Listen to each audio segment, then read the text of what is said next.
أعوذ بالله من الشيطان الرجيم. بسم الله الرحمن الرحيم. الله أكبر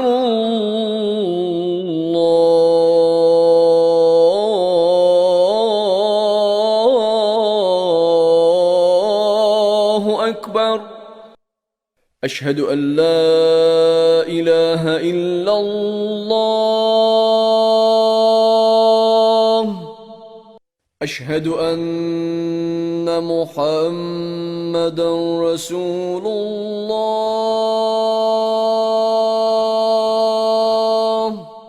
تاثیر بانٹتا ہے وہ وقت بانٹتا ہے توقیر بانٹتا ہے وہ وقت بانٹتا ہے توقیر بانٹتا ہے کرب و بلا میں جس کو گھیرا ہے دشمنوں نے ڈھائے ستم ہے جس پہ بے دین قاتلوں نے ڈھائے ستم ہے جس پہ بے دین قاتلوں نے محور ہے روشنی کا محور ہے روشنی کا تنویر بانٹتا ہے وہ وقت بانٹتا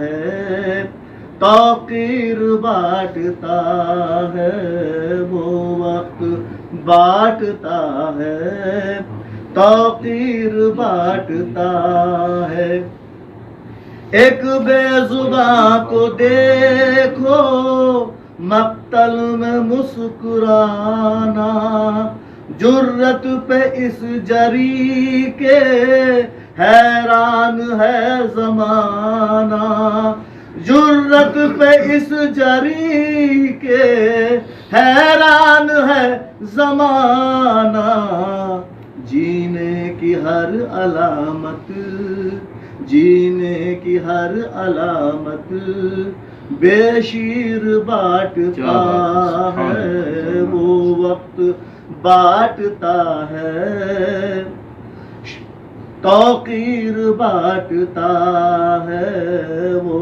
وقت بانٹتا ہے توقیر بانٹتا ہے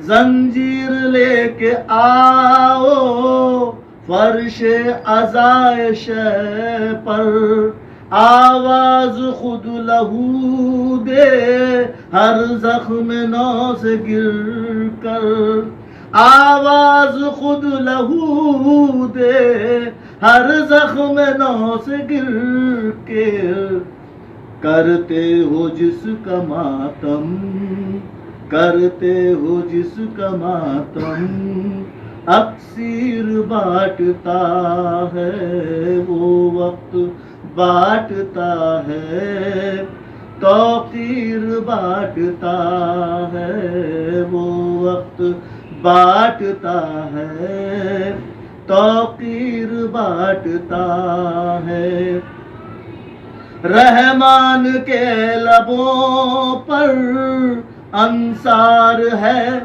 انصار شہ کا نوحہ اہل فلک زمین پر کرتے ہیں آ کر گریا اہل فلک زمین پر آ کے کرتے ہیں آ کر گریا خلد بری کی غازی خلد بری کی غازی جاگیر بانٹتا ہے وہ وقت بانٹتا ہے توقیر بانٹتا ہے دست خدا علی ہے دست خدا علی ہے شبیر بانٹتا ہے وہ وقت بانٹتا ہے توقیر بانٹتا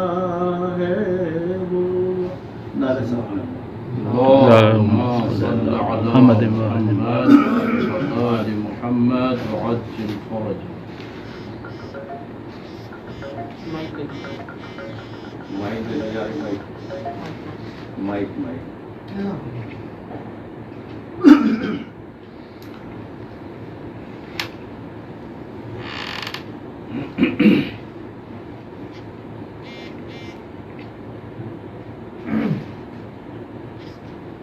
اللهم صل على محمد وآل محمد وعجل فرجه.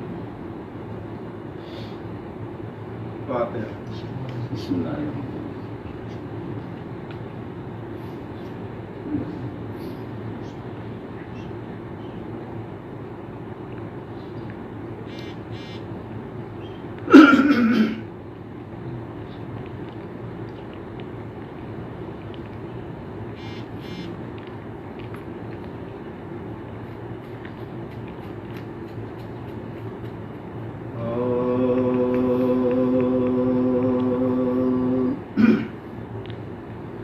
جب سے عیاں ہوئی ہے سرے، جب سے عیاں ہوئی ہے سرے کربلا سحر،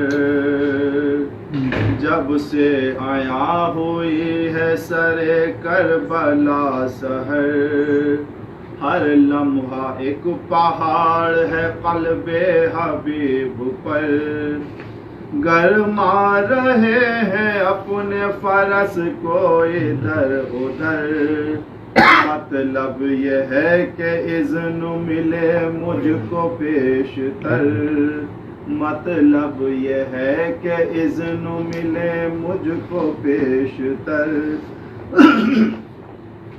نظریں ہیں جلوہ گاہے امام غیور پر،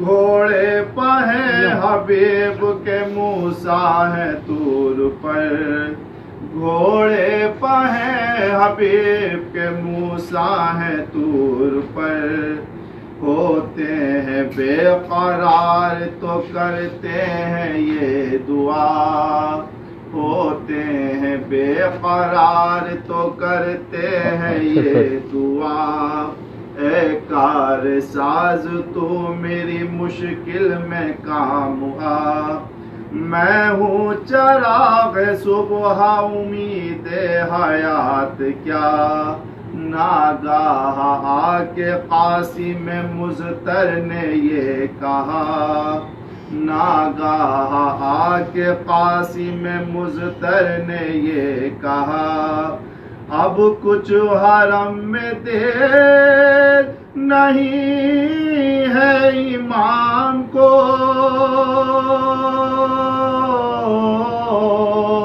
صف باندھ کر کھڑے ہوں نمازی نہ سلام کو، صف باندھ کر کھڑے ہوں نمازی سلام کو، یہ اس سن میں بھی یہ زور شجاعت کے علامہ، اس سن میں بھی یہ زور شجاعت کے علامہ، چلتے ہیں تیر کی طرح قامت ہے گو کما، بجلی کی طرح گرتے ہیں رو کے کوئی کہاں، یہ حال ہے جو دسیاں ہمارے تو سو وہاں، یہ حال ہے جو دسیاں ہمارے تو سو وہاں، دم بھر میں قتل سینکڑوں کفار ہو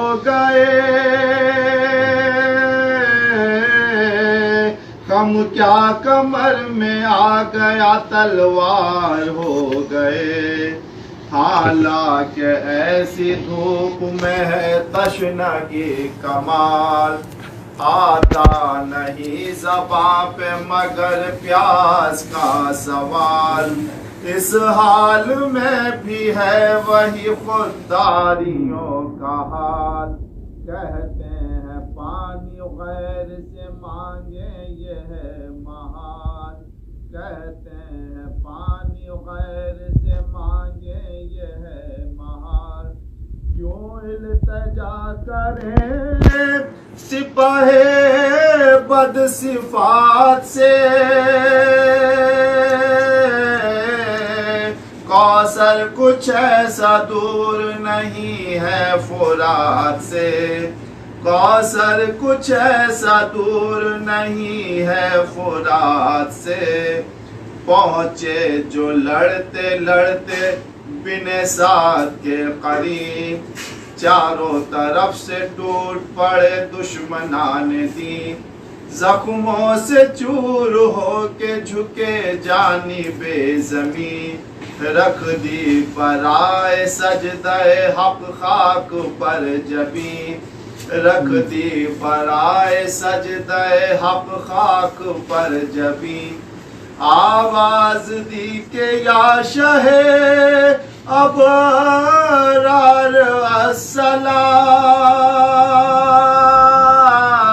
السلام، دنیا سے جا رہا ہے یہ غم خوار السلام، پہنچے جو شاہ سانس تھا باقی حبیب میں، کچھ مسکرائے دیکھ کے کہہ کو قریب میں، کی عرض تھی زیارت آخر نصیب میں، کی عرض تھی زیارت آخر نصیب میں، کلمہ پڑا بس اتنا ہی دم تھا غریب میں، کلمہ پڑا بس اتنا ہی دم تھا غریب میں، کی روح نے بدن میں نہ تاخیر کھچ گئی، آنکھیں کھلی تھی شاہ کی تصویر کھچ گئی، آنکھیں کھلی تھی شاہ کی تصویر کھچ گئی، اس وقت حال سید کونین ہے عجیب، کہتے ہیں دوست چھٹنے لگے واہر نصیب، پردیس میں خدا نہ کسی کو کرے غریب، اچھا سدھارو ہم بھی اب آتے ہیں حبیب، اچھا سدھارو ہم بھی اب آتے ہیں حبیب، جلتی زمین پر لوگ ہمیں چھوڑ جائیں گے،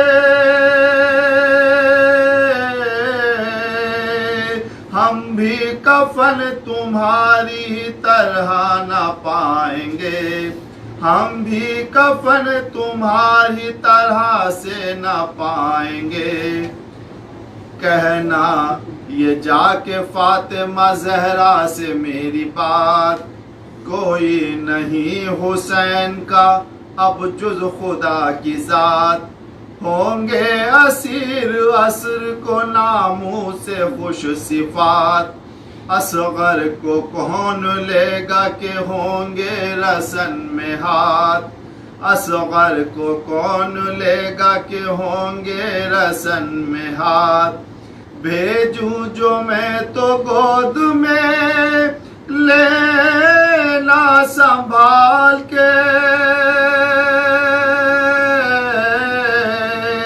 گردن میں زخم ہوگا ذرا دیکھ بھال کے، گردن میں زخم ہوگا ذرا دیکھ بھال کے، باتیں یہ کر رہے تھے ابھی شاہ حق شناس، پہنچے ادھر حبیب پہنچے ادھر حبیب خدا کے پاس، باتیں یہ کر رہے تھے ابھی شاہ حق شناس، پہنچے ادھر حبیب خدا کے پاس، پرمردہ حال چہرے پہ چھایا ہوا ہراس، راشا بدن میں ٹیس جگر میں نظر اداس، راشا بدن میں ٹیس جگر میں نظر اداس، روداد کہہ سکے نا شاہ مشرقین کی اشکوں نے کی بیان کہانی حسین کی اشکوں نے کی بیان کہانی حسین کی روداد کہہ سکے لا شاہ مشرقین کی اشکوں نے کی بیان کہانی حسین کی جب سے آیا ہوئی ہے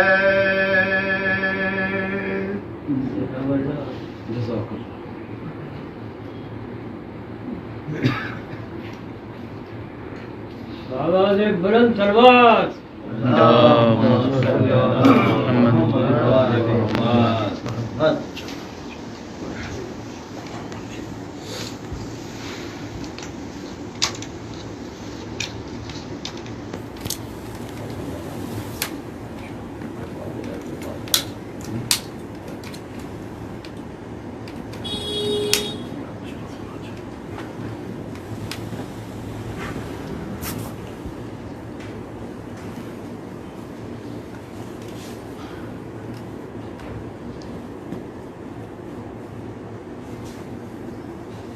اللهم صل على محمد وآل محمد.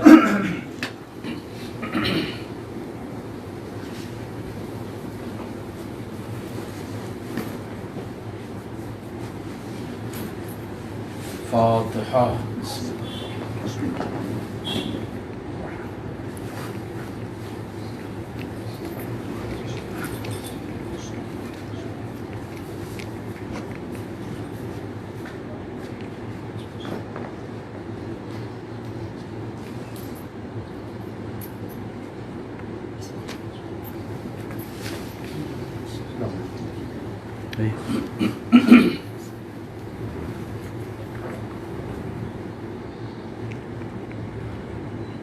لا حول ولا قوة إلا بالله العلي العظيم. حسبنا الله ونعم الوكيل، نعم المولى ونعم النصير. أعوذ بالله من الشيطان الرجيم. بسم الله الرحمن الرحيم. الحمد لله رب العالمين. الصلاة والسلام على سيد الأنبياء والمرسلين، خاتم النبيين، محبوب رب المشرقين والمغربين، جد الحسن والحسين، مولانا ومقتدانا وهادينا أبي القاسم محمد وعلى أهل بيته الأطيبين الأطهرين الأنجبين الأكرمين المظلومين، الذين أذهب الله عنهم الرجس وطهرهم تطهيرا. لعنة الله على أعدائهم أجمعين من الآن إلى قيام يوم الدين. أما بعد، فقد قال الحسين بن علي عليهما السلام: إني لم أخرج أشرا ولا بطرا ولا مفسدا ولا ظالما، وإنما خرجت لطلب الإصلاح في أمة جدي، أريد أن أأمر بالمعروف وأنهى عن المنكر، وأسير بسيرة جدي وأبي علي بن أبي طالب عليهما السلام.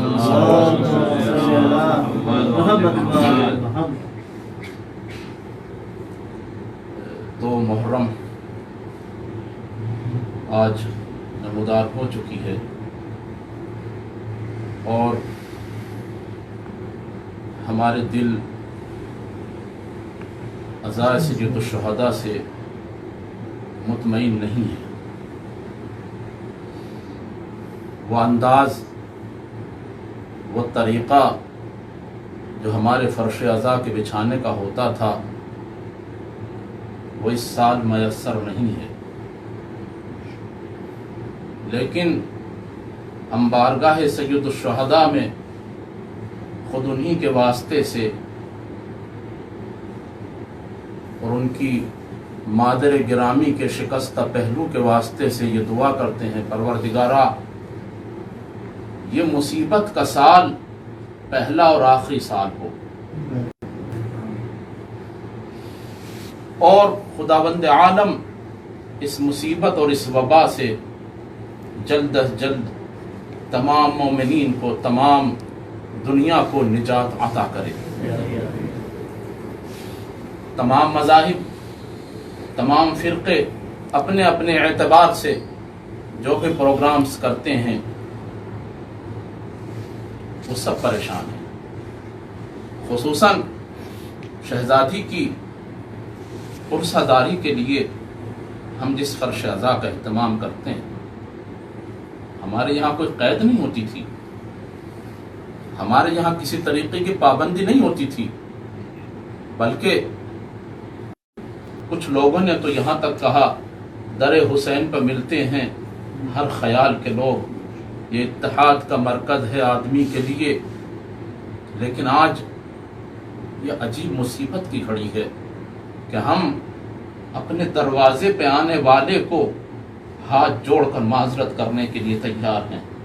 بھائی ہمارے گھر پر عزاداری ہے تو صحیح، لیکن ہم زیادہ بھیڑ اکٹھی نہیں کر سکتے.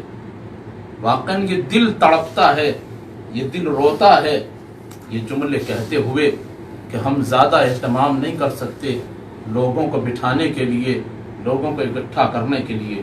اے خالق کائنات، جب واسطہ شہزادی کی ٹوٹی ہوئی پسلیوں کا، تو جب واسطہ علی اکبر کے چھدے ہوئے گلے کا، علی اصغر کے چھدے گلے کا، تو جب واسطہ علی اکبر کے ٹوٹے ہوئے سینے کا، پروردگار ہم سے اس مصیبت کو دور فرما. یہ مصیبتیں اور یہ دن جو شروع ہوتے ہیں عزاداری کے، محرم کا جب چاند نمودار ہوتا ہے تو اپنے ساتھ وہ ذکر لے کر آتے ہیں کہ جس سے کائنات کا دل مطمئن ہوتا ہے. مصیبت کا ذکر ہوتا ہے، لیکن مصیبت کے ذکر سے اگرچہ دوسری مصیبتیں ہوتی ہیں کہ جس سے دل پریشان ہوتا ہے، لیکن یہ عجیب ذکر ہے کہ جب اس ذکر کا اعلان کیا جاتا ہے، جب اس کا تذکرہ کیا جاتا ہے، جب اس واقعے کو بیان کیا جاتا ہے، تو انسان حق کی تلاش میں اپنے دل کو مطمئن کرتا ہے. امام حسین علیہ السلام کا عجیب تذکرہ ہے کہ جس کے ذریعے سے انسان حق کو پاتا ہے، انسان اپنے اندر ایک جرأت کا احساس پاتا ہے، انسان اپنے اندر ایثار و قربانی کا احساس پاتا ہے. تذکرہ امام حسین علیہ السلام جہاں جہاں بھی کیا جاتا ہے، ہر انسان اس سے کچھ نہ کچھ حاصل کرتا ہے. میں نے جس حدیث مبارکہ کی تلاوت کرنے کا شرف حاصل کیا، میں نے کل بھی عرض کیا تھا، اور ہماری بات ایک مرحلے پر آ کر رکی تھی کہ امام حسین علیہ السلام سے سوال کریں ہم اور انہی سے پوچھیں مولا آپ ہی بیان فرمائیے، اس لیے کہ نہ جانے کتنے خیالات ہیں، نہ جانے کتنی باتیں ہیں کہ جو آپ کے اوپر لوگوں نے اعتراضاً بیان کی ہیں، لیکن سید الشہداء سرکار حضرت امام حسین علیہ السلام کی بارگاہ میں ہم دست ادب جوڑ کے کہیں مولا اپنے مقصد کو آپ خود ہی بیان فرمائیں کہ آپ کا مقصد کیا ہے. تو ہمیں کہیں جانے کی ضرورت نہیں، کسی سے پوچھنے کی ضرورت نہیں، خود سرکار سید الشہداء اپنے مقصد کو بیان کرتے ہوئے نظر آئیں گے.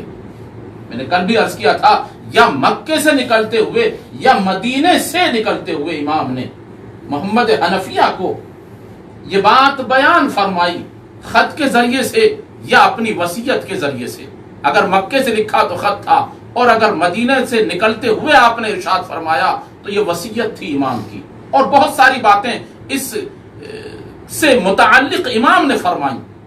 حدیث کا جملہ یہیں تک نہیں ہے، بلکہ اس سے آگے بھی جو مجھ سے ملحق ہو جائے گا وہ حق پا جائے گا، وہ کامیاب ہو جائے گا، اور جو مجھ سے نہیں ملے گا وہ کامیابی کی زندگی نہیں حاصل کر سکتا. امام حسین علیہ السلام نے فرمایا لوگ یہ سمجھتے رہیں اچھا ایسا کیوں تھا، امام نے یہ جملے کیوں ارشاد فرمایا، انی لم اخرج عشرا ولا بطرا ولا مفسدا ولا ظالما، لہو و لعب کے لیے، کھیل کود کے لیے، فساد برپا کرنے کے لیے، اقتدار حاصل کرنے کے لیے، میرا مقصد ظلم و فساد برپا کرنا نہیں ہے.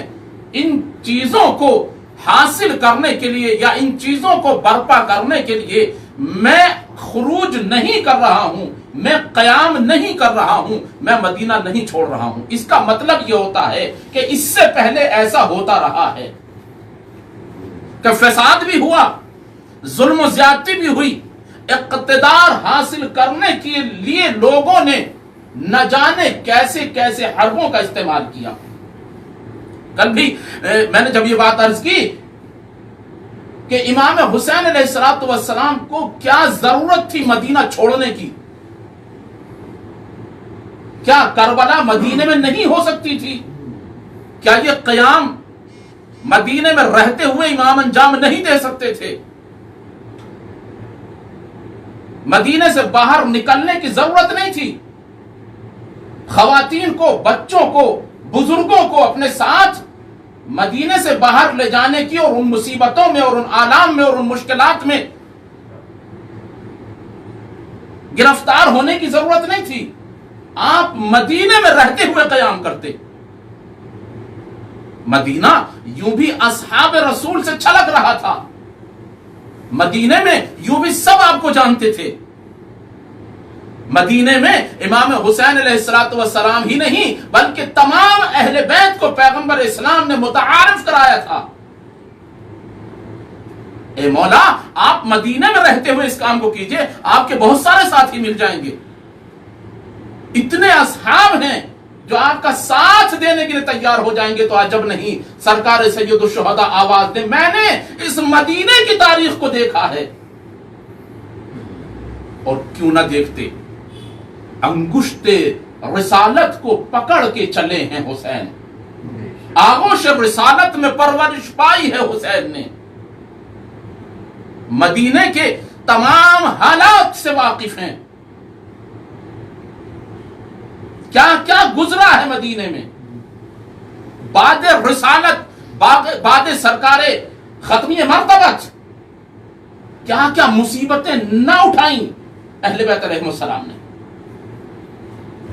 یہ دیکھ رہے تھے امام حسین علیہ السلام کہ اگر مدینے میں رہتے ہوئے اس قیام کو کیا جائے کہ جو نانا کی شریعت کے اوپر حملہ ہو رہا ہے اس کے سلسلے میں اس مدینے میں رہتے ہوئے ہی قیام کر لوں. تو امام جانتے ہیں کہ کن مصیبتوں کا سامنا کرنا پڑے گا. اچھا یہ کر تو لیں گے لیکن قاتل کا پتہ نہیں چل پائے گا اور مقصد حسینی بھی فوت ہو جائے گا. جو آپ کا مقصد ہے انسانیت کو اور ضمیر انسانیت کو بیدار کرنا، جو مردہ ضمیر ہو چکے ہیں، جن کا احساس ختم ہو چکا ہے، ان کو جگانا ہے، ان کو متحرک کرنا ہے. اس وجہ سے امام حسین علیہ السلام مدینے میں رہتے ہوئے قیام نہیں فرما رہے ہیں، کیونکہ دیکھا ہے بعد ختمی مرتبت جب لوگوں نے خلافت حاصل کر لی اور اہل مدینہ یہ دیکھ رہے تھے کہ ہم نے کتنی قربانیاں پیش کی ہیں، یعنی انصار مدینہ جو ہجرت، میں نے عرض کیا تھا کہ جو ہجرت کر کے آئے تھے ان لوگوں نے حکومتیں حاصل کی، اقتدار حاصل کیا، انصار مدینہ دیکھتے رہے اور یہاں پر اتنی جرأت نہ کر سکے کہ وہ ان کے خلاف جو مہاجرین تھے جو حکومت و اقتدار حاصل کر رہے تھے، اس لیے کہ انصار مدینہ جو مدینے والے تھے وہ یہ سوچ رہے تھے، وہ یہ سمجھ رہے تھے کہ حضور اکرم صلی اللہ علیہ وآلہ وسلم نے ابتدا سے لے کر انتہائی زندگی تک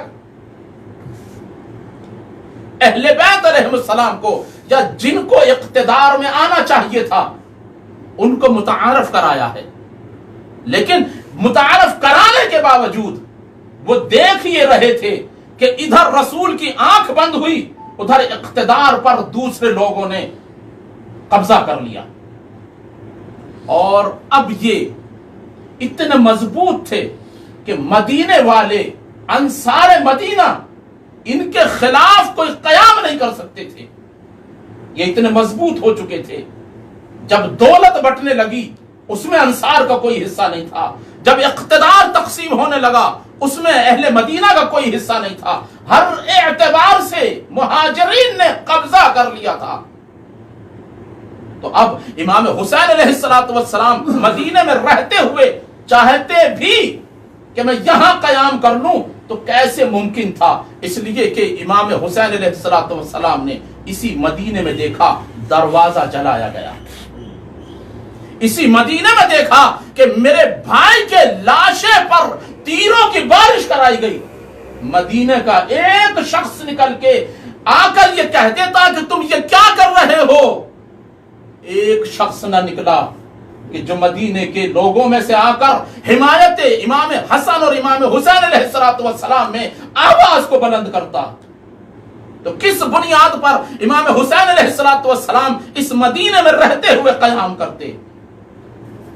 مدینے میں قیام نہیں کر سکتے تھے، اور میں نے عرض کیا کہ اگر قیام کر بھی لیتے اور شہادت ہو بھی جاتی تو قاتل کا پتہ نہ چلتا۔ کیوں؟ اس لیے کہ خلیفہ وقت کے قتل کے سلسلے میں نے عرض کیا تھا 40 دن مسلسل محاصرہ رہا، یہی گھرانہ تھا جو کھانا پانی پہنچاتا رہا، اور اس کے بعد بھی الزام انہی کے اوپر رکھا کہ قتل خلیفہ میں ان کا ہاتھ ہے، جبکہ آنے والے قتل کرنے والے دوسرے لوگ تھے، لیکن اس کے باوجود الزام ان کے اوپر آیا۔ اور جس طریقے سے قتل خلیفہ میں ملوث لوگوں کے لیے صاحبان خلافت نے انتقام کا جذبہ رکھا کہ اب ہم انتقام لیں گے ان لوگوں سے جنہوں نے قتل کیا ہے، تب بھی جنگ و جدال مدینے میں ہوتا، اور امام حسین علیہ السلام یہ نہیں چاہتے تھے کہ اپنے نانا کے مدینے کی حرمت کو پامال ہوتے ہوئے دیکھیں، اور اس حرمت کو بچانے کے لیے مدینے سے قیام کرنا نکلنا بہتر سمجھا، مدینے کی حرمت کو باقی رکھا۔ ایک صلوات پڑھیں محمد و آل محمد۔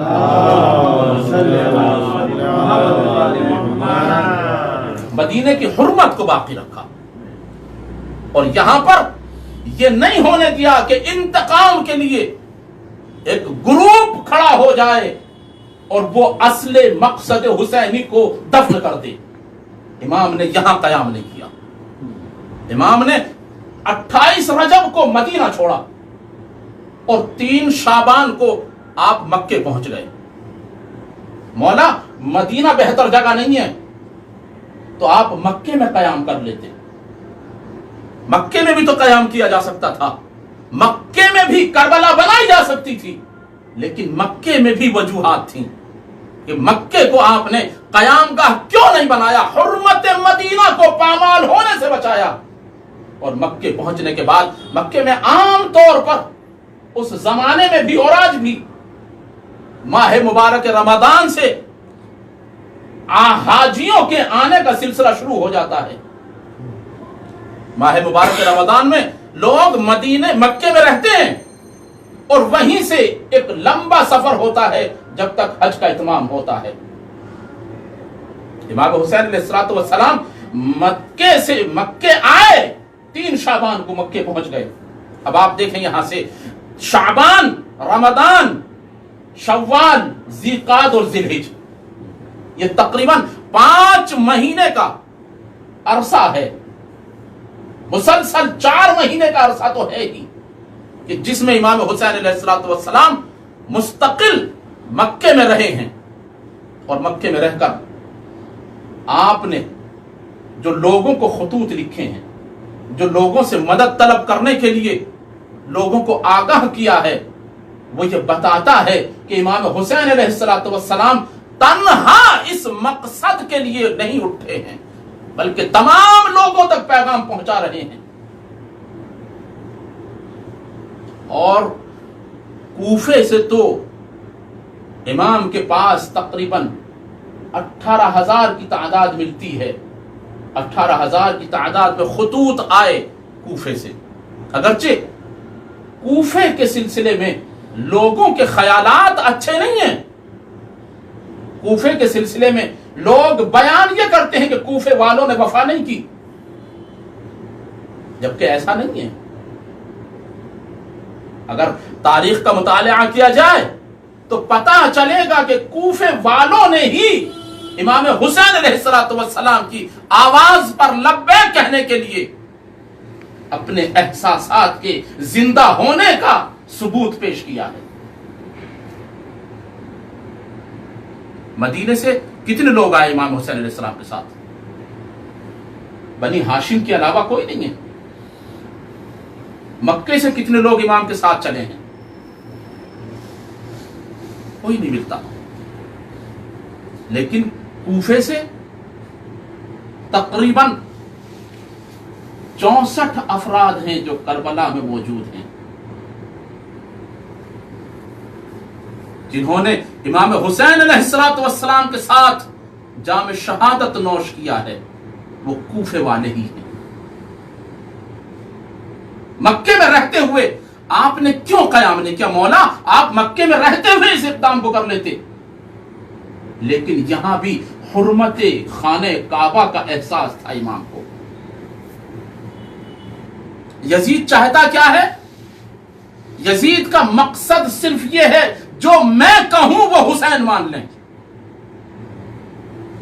امام حسین علیہ السلام نے مقصد کیا بیان کیا ہے اپنے قیام کا؟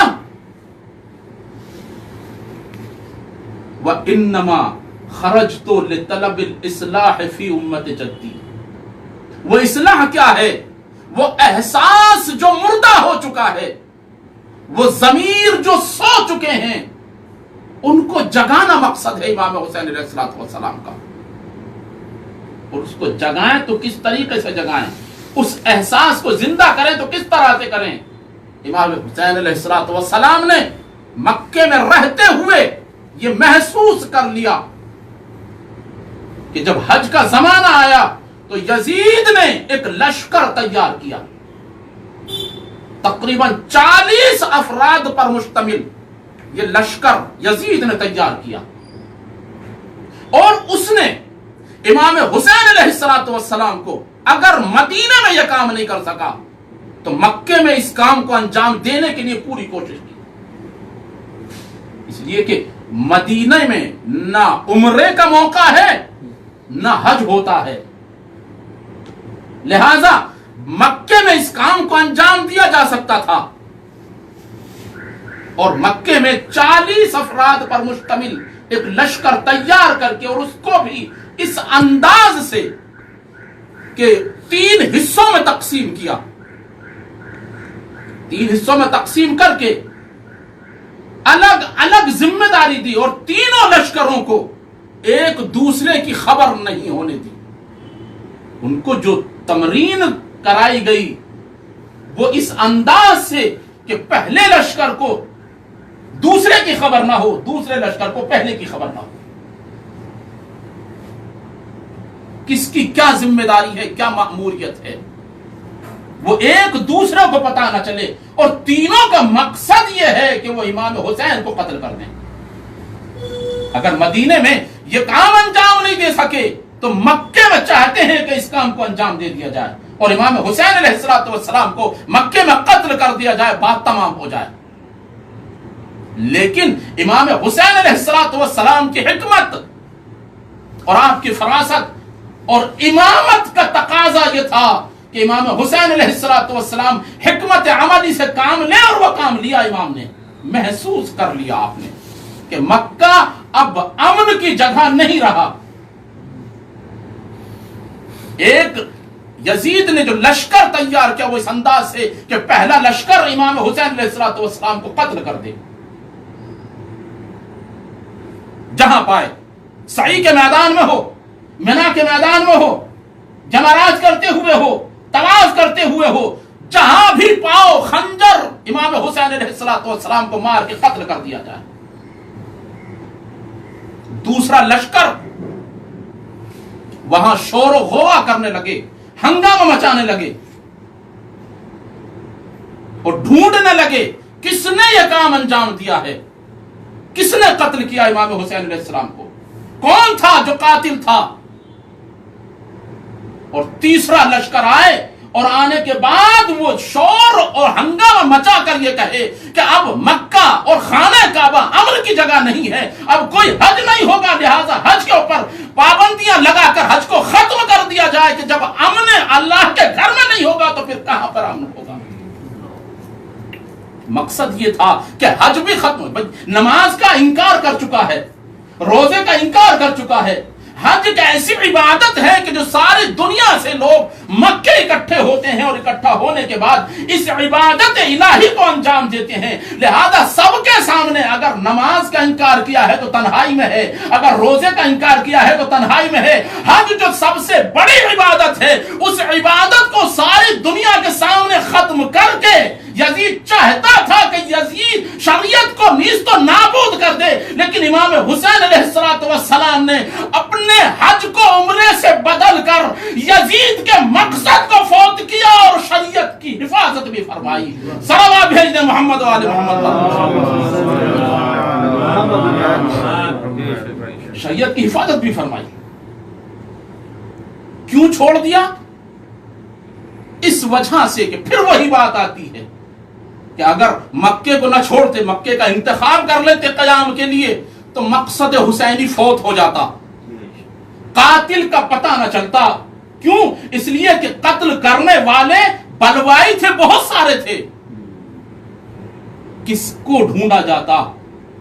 اور ایسے میں جو امام حسین علیہ السلام کا ساتھ دینے والے تھے، جو اصحاب امام حسین علیہ السلام تھے، یزید چاہتا یہ تھا کہ نہ صرف حسین کو بلکہ امام حسین علیہ السلام کے ساتھیوں کو بھی چن چن کے قتل کیا جائے.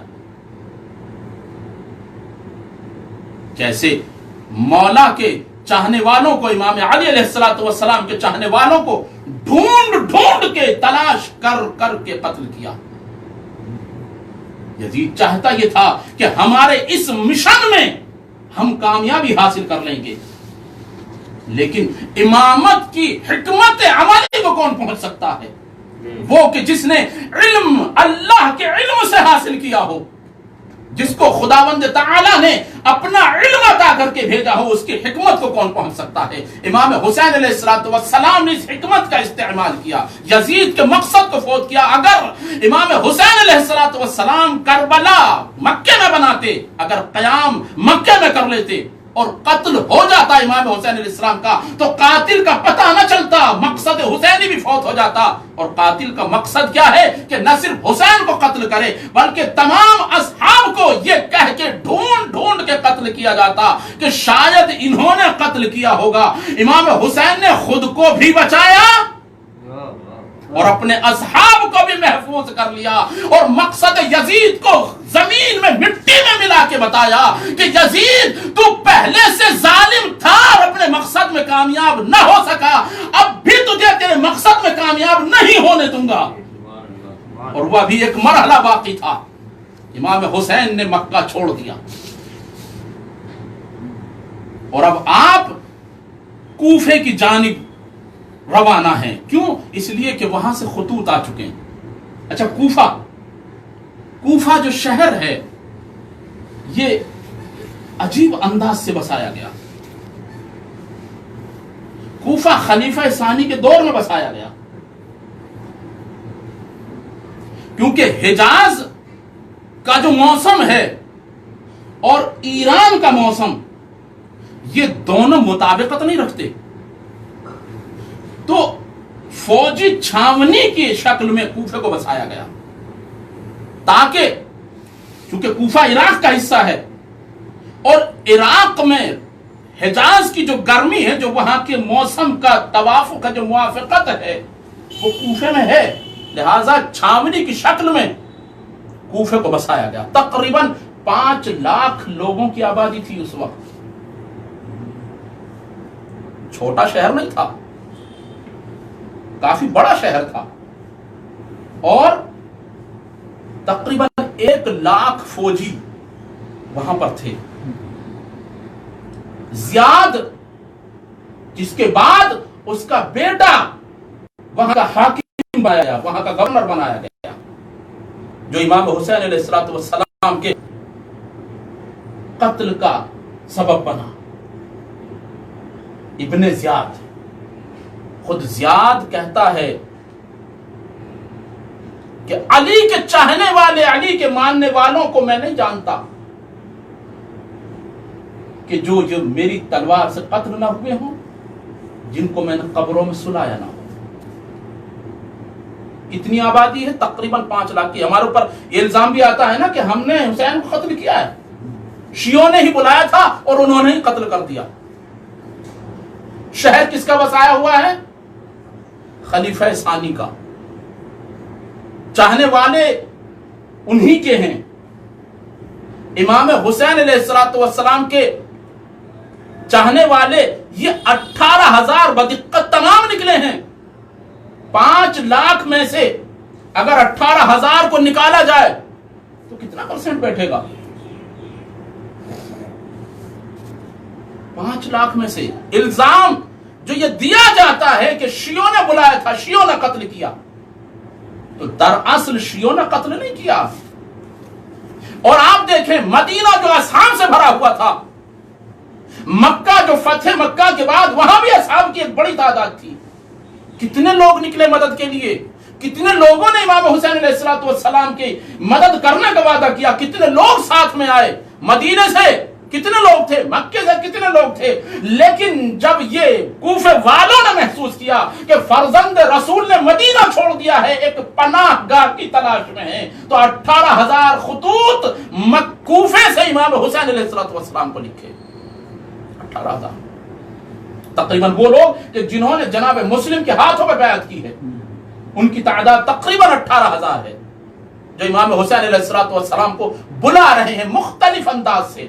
مولا آپ ہمارے یہاں تشریف لے کر آئیے، مولا ہمیں ضرورت ہے، مولا ہمارے لیے کوئی ایسا حاکم ہے نہیں ہے کہ جو شریعت کے معاملات کو ہمیں صحیح طریقے سے بیان کر سکے۔ مولا مختلف انداز ہے خطوط لکھنے والوں کا۔ امام حسین علیہ السلام نے ان ساری باتوں کو مد نظر رکھتے ہوئے مکے کو چھوڑا ہے اور کوفے کی طرف سفر اختیار کیا ہے۔ میرا وقت تقریباً تمام ہو رہا ہے، انشاءاللہ کوفے میں کیوں نہیں ہوا یہ بات کل انشاءاللہ آپ کی خدمت میں عرض کرنے کی سعادت حاصل کروں گا۔ امام نے کوفے کے راستے میں یہ محسوس کر لیا علم امامت سے کہ حسین کا بھائی اور ایلچی مارا گیا۔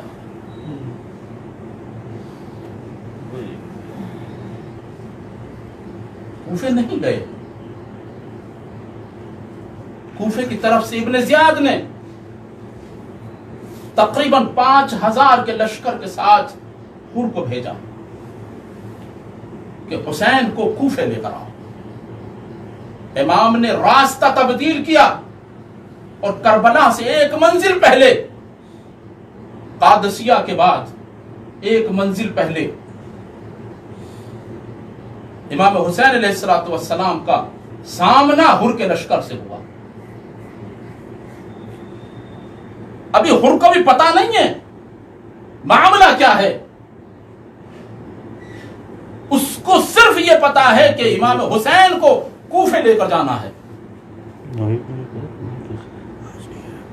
اس درمیان کچھ گفتگو ہوئی نماز کا وقت بھی آیا، امام حسین علیہ السلام کے ساتھیوں نے مصلی عبادت کو بچھایا۔ امام نے حر سے کہا کہ اپنی نماز تم الگ پڑھو گے یا ہمارے ساتھ؟ فرزند رسول نماز تو آپ ہی کے ساتھ پڑھیں گے، یہ کیسے ممکن ہے کہ فرزند رسول موجود ہو اور ہم اپنی نماز الگ سے قائم کریں؟ نہیں، نماز آپ ہی کی اقتدا میں ہوگی۔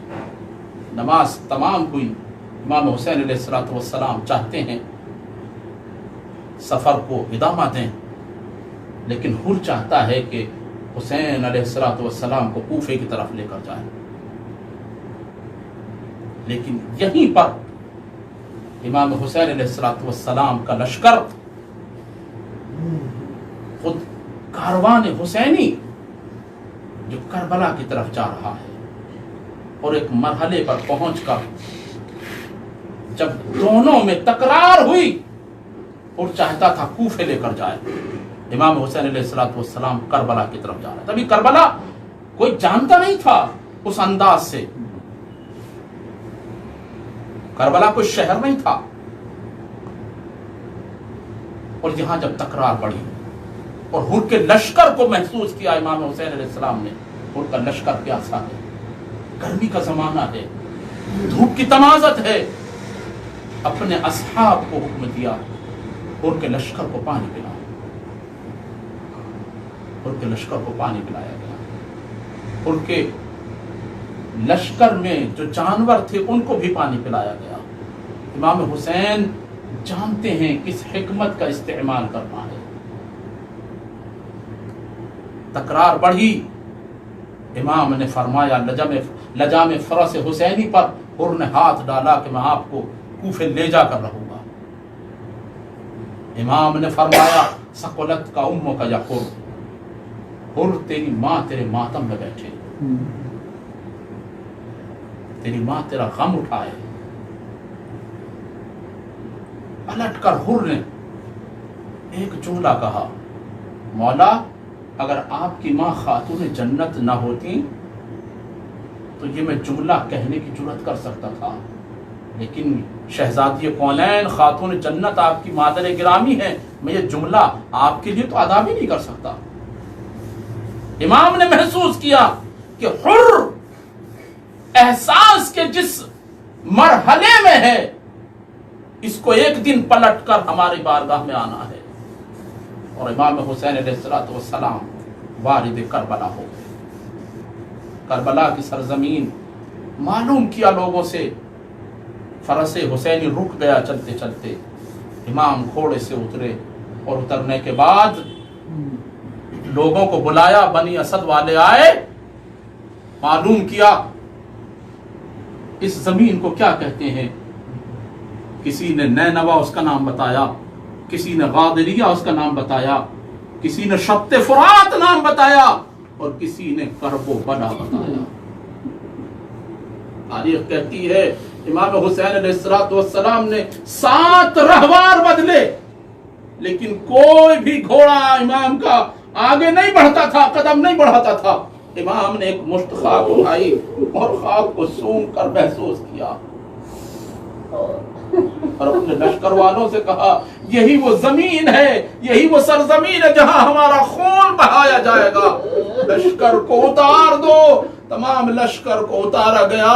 ایک طرف سے جناب زینب نے پیغام بھیجا، فضہ جا کے میرے بھائی کو بلا کے لے کر آؤ۔ آئے امام حسین علیہ السلام، بہن کیا بات ہے بھیا، اس سرزمین پہ جب سے قدم رکھا ہے دل بیٹھا جا رہا ہے بھیا، دل بڑا پریشان ہے، اور میں جب سے یہاں آئی ہوں نا، میں ایک طرف سے کسی بی بی کے رونے کی آواز محسوس کر رہی ہوں۔ ایک بی بی ہے جو رو رو کے کہتی ہے ہائے میرا حسین، بھوکا پیاسا شہید کیا جائے گا۔ اے بھیا اس سرزمین سے کہیں اور چلتے ہیں۔ ایک مرتبہ امام حسین علیہ السلام نے بہن کو تسلی دی، اے بہن زینب، ارے یہی سرزمین ہے جہاں ہمارے لاشیں دفن کیے جائیں گے۔ اے بہن یہی زمین ہے جہاں عباس کے بازو قلم ہوں گے۔ اے بہن یہی زمین ہے جہاں علی اکبر کا کلیجہ چھدے گا۔ بازادارو، امام حسین حسین علیہ السلام نے بنی اسد کو بلایا اور بلانے کے بعد ان سے زمین کا قبالہ لکھوایا. جناب زینب نے امام حسین کو پیغام بھیجا, بھیا اس زمین کو میرے اکبر کے نام لکھوانا. امام نے فرمایا بہن زینب, ارے 2 گز کی زمین علی اکبر کو بھی میسر ہوگی, یہ زمین کربلا ہے, تمام شہداء کے لاشیں دفن کیے جائیں گے. میں نے تمام کیا. امام حسین علیہ السلام نے اپنی زمین کو لینے کے بعد وصیتیں کرنا شروع کی. بنی اسد والوں, تم اپنے تمام خانوادے کو اکٹھا کر لو, مرد بھی آ جائیں, عورتیں بھی آ جائیں, بچے بھی آ جائیں. امام حسین علیہ السلام نے سب کو بلایا, لیکن ایک ایک کر کے لوگوں سے کہا, اے بنی اسد کے لوگوں, دیکھو یہاں پر عاشور کا دن ہوگا, یہاں 10 محرم ہوگی, ہمارے لاشوں کو تم کسی طریقے سے دفن کر دینا, یہاں پر لڑائی ہوگی, ہمیں شہید کر دیا جائے گا. امام نے وصیت فرمائی, بنی اسد والے چلے گئے اور تھوڑی دیر کے بعد خواتین کو بلایا.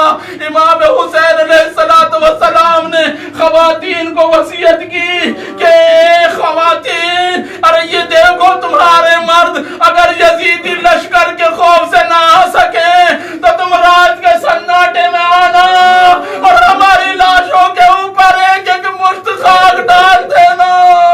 اے فرزند زہرا, کیا مصیبت کا وقت ہوگا. باجیز و خواتین واپس چلی گئی. اس کے بعد بچوں کو بلایا, اے بنی اسد والو, اے بچوں, اگر تمہارے والدین یزیدی لشکر کی وجہ سے اگر ہمارے لاشوں کو دفن کرنے نہ آ سکے تو تم کھیل کے بہانے سے آنا اور ایک ایک مشت ہمارے لاشوں پہ ڈال کر ہمارے لاشوں کو ڈھانک دینا. ارے عاشور ہوگا, غسل و کفن کے لیے ہماری میتیں محتاج ہوں گی. اے فرزند زہرا, وہ وقت آ گیا کہ جب آپ کے لاشوں کو بے گور و کفن چھوڑ کر یزیدی لشکر چلا جائے گا. وَسَيَعْلَمُ الَّذِينَ ظَلَمُوا أَيَّ مُنقَلِبٍ يَنقَلِبُونَ. اِنَّا لِلَّهِ وَإِنَّا إِلَيْهِ رَاجِعُونَ. یا سریع الرضا اغفر لمن لا يملك إلا الدعاء فإنك فعال لما تشاء. یا من اسمه دوا وذکره شفا وطاعته غنا. ارحم من رأس ماله الرجا وسلاحه البكاء. یا سابغ النعم یا دافع النقم یا نور المستوحشین فی الظلم یا عالم لا يعلم صل علی محمد وآلہ الطاہرین.